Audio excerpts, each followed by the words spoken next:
사람이 살면서 한여름에 이런 더위는 처음 겪어보는 것 같습니다. 오늘 오산의 최고 기온이 36도입니다. 도저히 집에 있을 수가 없어서 우리는 도망치듯 짐을 쌌습니다. 향한 곳은 강원도 동해. 안녕하세요, 은자이TV입니다. 이른 아침 아내가 정성껏 싸온 수제버거와 과일로 출발합니다. 여러분, 이렇게 1박 2일 동해 여행, 신선이 놀다 갔다는 천하절경 무릉계곡 트레킹부터 망상 해변에서의 첫 해수욕, 그리고 바닷가 캠핑장에서의 특별한 저녁까지 그 모든 이야기를 지금 시작해 볼게요. 아침 일찍 서둘러 출발하니 시간이 참 여유롭습니다. 드론드론 이야기를 나누다 보니 어느덧 동해시에 들어섰고요. 무릉계곡 주차장에 도착한 시간은 아침 9시 조금 넘어서였습니다. 공기는 벌써 다릅니다. 후덥지근한 도시의 공기가 아니라 산에서 내려오는 서늘한 바람이 옷깃 사이로 파고들더라고요. 매표소에 들려 입장권을 끊습니다. 성인 1인에 4,000원인데요.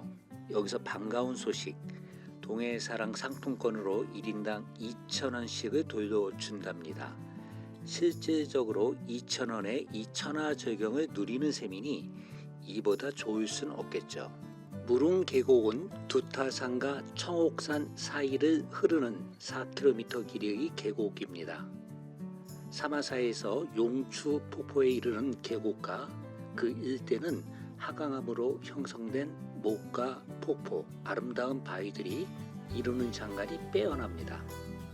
드넓은 무릉 반성을 지나 두타산 사마사의 일주문을 통과하니 드디어 무릉 계곡의 풍경이 눈앞에 펼쳐집니다. 사마사는 신라 시대에 창건된 천년 고찰입니다. 천왕문을 지나 대웅전 앞에 서면 산자락에 안긴 절 특유의 고요함이 느껴집니다. 잠시 둘러보고 이제 본격적으로 트레킹을 시작합니다. 계곡 양 옆으로 산림이 울창하게 들어서 있습니다. 그 아래로는 맑은 계곡물이 흐르고요. 햇살이 나뭇잎 사이로 쏟아지는데 그 빛이 마치 수천 개의 보석이 반짝이는 듯 했습니다. 첫 번째 명소 학소대입니다. 깎아지는 듯한 절벽이 병풍처럼 둘러서 있고 계곡 바람 한 줄기가 도시에서 느꼈던 그 찜통더위가 거짓말처럼 사라지더라고요.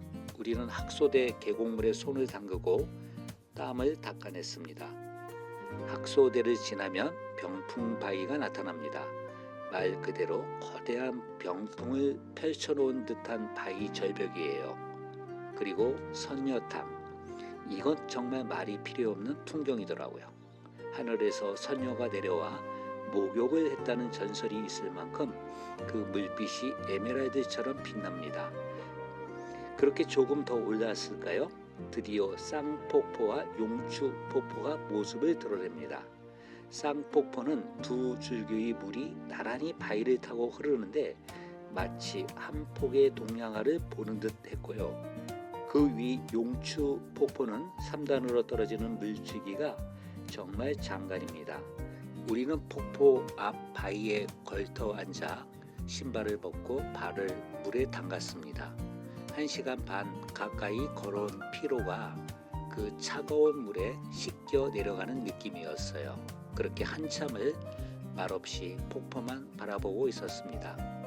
내려오는 길은 언제나 더 여유롭고 더 많은 것이 눈에 들어오더라고요. 12시 조금 넘어 매표소에 도착했고 총 3시간, 참 알찬 트레킹이었습니다.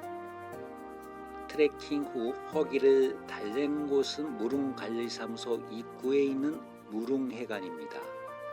주문한 산채 비빔밥, 도토리 묵밥, 그리고 바삭하게 구워진 파전, 산에서 나온 나물의 향긋함이 고추장 양념과 버무러지고 묵밥의 시원한 국물이 땀으로 지친 속을 달래줍니다. 식사 후 향한 곳은 추암 해변, 능파대에 오르면 그 풍경을 만나게 됩니다. 예국과 첫 소졸의 배경으로 등장하는 바로 그 촛대바위입니다. 수천만 년의 파도가 깎아 만든 기암 개석이 푸른 동해 위에 우뚝 서 있습니다.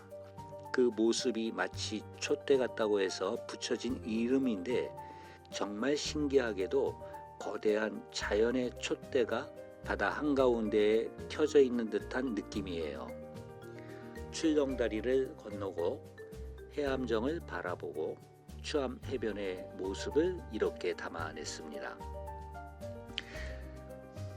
묵호항 수산시장에 들러 저녁 거리를 장만합니다. 우리가 찾은 건 산 오징어회. 그런데 한 마리에 2만 원씩 하더라고요. 아무래도 여름 행락철 성수기라 그런지 예전보다 가격이 좀 올랐다는 느낌이 들었습니다. 그래도 싱싱한 산 오징어를 직접 골라 회로 썰어주는 모습을 보니 그 가격이 아깝지 않더라고요. 오후 3시 넘어 오늘의 베이스 캠프 망상 제2 오토 캠핑장에 도착했습니다. 여기서 잠깐 이 캠핑장을 소개해 드릴게요. 이곳은 2026년 7월에 전면 리뉴얼을 마치고 새롭게 오픈했습니다. 자동차 전용 사이트 40년을 갖추고 있고 사이트 하나하나가 상당히 널찍합니다. 차를 바로 옆에 두고 피칭할 수 있어서 짐을 나르는 수고가 없고요. 샤워장과 화장실, 개수대도 새로 단장해서 아주 깨끗했습니다. 그리고 무엇보다 이곳의 가장 큰 매력은 망상 해변이 바로 앞이라는 거예요. 텐트와 타프를 모두 피칭하고 의자에 앉아 바다를 바라보니 해풍이 타프 아래로 불어오는데 그 시원함이란 말로 표현하기 어렵더라고요. 이제 본격적인 물놀이 시간. 햇빛으로부터 완벽하게 무장하고 튜브와 물안경을 챙겨 망상 해변으로 향했습니다. 파도가 잔잔하고 수심도 완만해서 물놀이하기에 참 좋았습니다. 그리고 이날 제게 참 특별한 순간이 있었어요. 아내가 물안경을 쓰고 바닷속을 들여다보더니 환하게 웃으며 말했습니다. 여보, 나 바닷속에서 수영하는 거 처음이야. 직장생활 30년 그동안 한 번도 바닷속에서 물놀이를 해본 적이 없다고 하더라고요. 그 말을 듣는 순간 가슴이 참 뭉클해졌습니다. 우리가 이제야 진짜 휴가를 즐기고 있구나, 그런 생각이 들었습니다. 해가 뉘엿뉘엿 기울 무렵 숯불을 피웠습니다.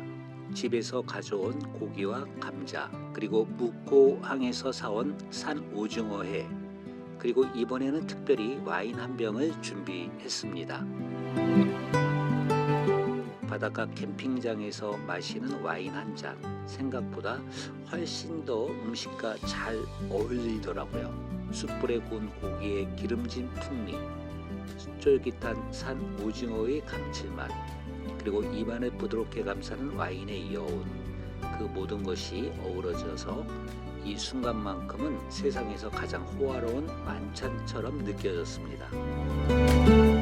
식사를 마치고 아내가 뜬금없이 말했습니다. 나 바닷가에서 피콜로 연주하고 싶어. 우리는 의자를 들고 바닷가로 나갔습니다. 파도 소리가 규칙적인 박자를 만들어주고 피콜로의 맑은 음색이 그 위로 흘러갑니다. 마침 멀리서 젊은 여인들이 폭죽을 터뜨리기 시작했어요. 파도 소리, 피콜로, 그리고 밤하늘에 흩어지는 폭죽. 마치 누군가가 연출해 놓은 한 편의 영화 같았습니다. 그 어떤 말도 필요 없는 순간이었고 우리는 그저 그 자리에 오래 머물고 싶었습니다. 다음날 아침 해돋이를 보기 위해 일찍 일어났습니다. 캠핑장 바깥 온도는 23도. 이것은 정말 여름이 맞나 싶을 정도로 시원했습니다. 텐트 문을 열고 몇 걸음만 걸으면 바로 해변이에요. 이미 동쪽 하늘은 붉게 물들기 시작했고 잠시 후 태양이 수평선 위로 그 모습을 드러냈습니다. 처음에는 작은 붉은 점에서 시작해 점점 거대한 황금빛 원반이 되어 바다 전체를 물들입니다. 장어바다는 말로도 부족한 그런 광경이었어요. 오전 10시 아쉽지만 텐트를 철수하고 망상을 떠납니다. 첫 번째 목적지는 도제비골 스카이밸리. 절벽 위에 설치된 유리 전망대에 서면 발 아래로 드넓은 동해가 펼쳐집니다. 수평선까지 시원하게 트인 바다를 내려다보는 기분. 땅에 발을 딛고 있는데도 하늘에 떠 있는 듯한 착각이 들더라고요. 동해 등대 쪽으로 걸어가면 등대 카페라는 작은 카페가 있어요. 우리는 이곳에서 시원한 음료를 한 잔씩 마시며 잠시 쉬었는데 카페 통창 너머로 보이는 바다 풍경이 정말 아름다웠습니다. 인생 샷을 건지기에도 더할 나위 없는 곳이에요. 다음은 청곡 동굴. 도심 한가운데 이런 천년 동굴이 있다는 게 믿기지 않을 정도입니다.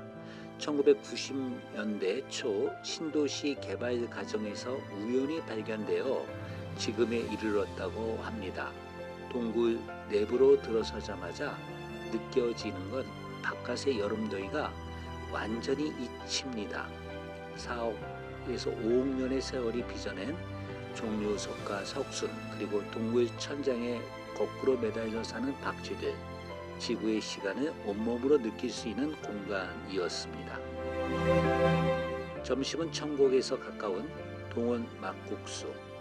동굴 탐험으로 잠시 식었던 몸을 이번에는 시원한 막국수로 달랩니다. 톡 쏘는 동치미 육수에 탱탱한 메밀 면발, 그리고 살얼음까지 동동 띄어 내어오는 한 그릇. 동해 여행의 대미를 장식하기에 부족함이 없었습니다. 이렇게 아내와 함께 나서는 길, 발을 담근 계곡물, 손질한 산 오징어회, 바닷가의 피콜려 소리, 이 모든 것이 이미 충분한 여행이고 충분한 인생이더라고요. 숙제 같은 인생을 졸업한 우리에게 이제 모든 여행은 축제입니다. 여러분도 그렇지 않으신가요? 오늘도 멋지게 감사합니다.